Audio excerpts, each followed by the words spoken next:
Hi, Right.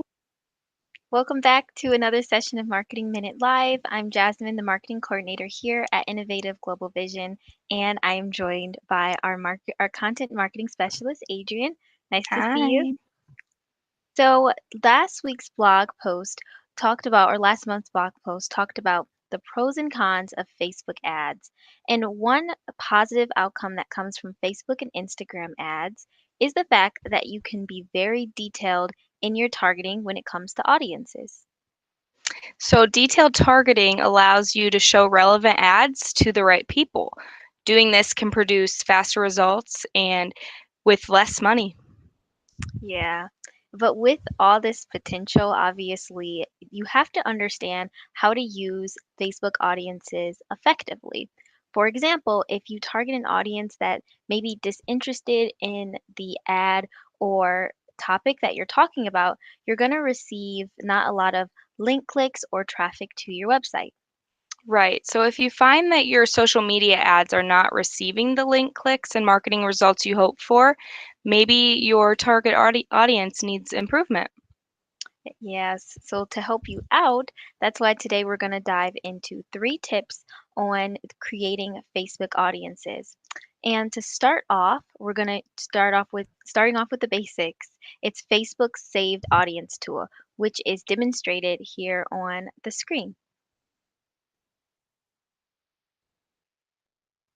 That This you can define by choosing people's interests, location, age, and more. You can be very specific with this and still reach thousands of people. Yeah, so you can get you can narrow down quite a lot. You can see Right. on the screen all the different choices you have. For example, if you are tied down to a specific location, you're actually just able to target people that are maybe 20 in a 20-mile radius of that specific place. Along with filtering locations, you can focus on various interests as well. So, this gives you an opportunity to think about your ideal client and what they are most interested in to target them. Hmm. And thinking about your ideal content, let's take an example. So, let's say you're a local thrift shop or secondhand company. You can target people who may have an interest in thrift shopping. Or maybe you would pick those interested in vintage fashion if you're a secondhand shop. I'm glad that you mentioned another example, Adrian, because that shows that you can have 2 different interests. And we have someone joining us. Thank you for coming in, Quinn. Nice to see you. No problem. We're glad you can join us live. We are talking about Facebook audiences and how to make sure you can make your audiences for better results. And we were just giving some ideas of narrowing down your audience for your topics. For example, we've talked about narrowing down them based off their interest and their location. And we both gave some ideas for if you're like a local thrift shop. And as I was saying with Adrian, the example that you gave was great because you could either use both of those to pick both of those as an interest for your audience, or you could test them out. You could test one audience with a certain interest and another audience with another interest. And that goes into our next tip, which is to test out your ad audiences. Yeah, so you can test different audiences with the same ad copy and see which one has more link clicks or engagement. You'll obviously want to continue with the audience that has better results.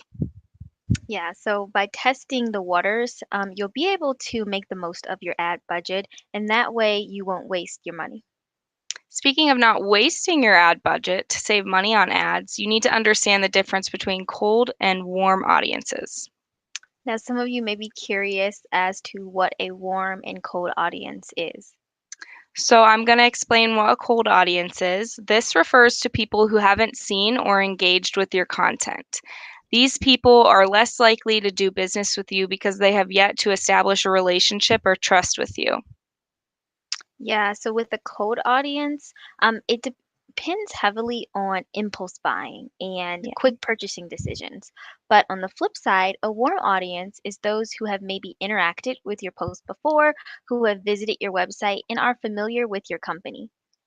A warm audience has a greater chance of making an immediate purchase or call because they are more familiar with you and have established that relationship with you. And then going back to that cold audience, basically the opposite.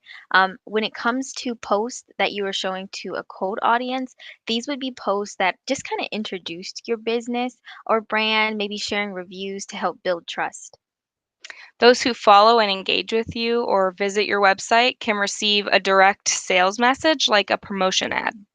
Exactly. So you can kind of see the difference between speaking to a cold audience and then a warm audience. You're basically creating a different ad for each set.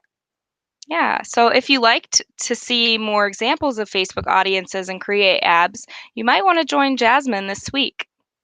Yep, I'm going to be doing the Dominate with Digital Advertising webinar on Wednesday. We'll talk about how to create a strategic marketing plan using Facebook ads, and we'll go more into detail about defining your audience as well as some other examples that go along with today's webinar.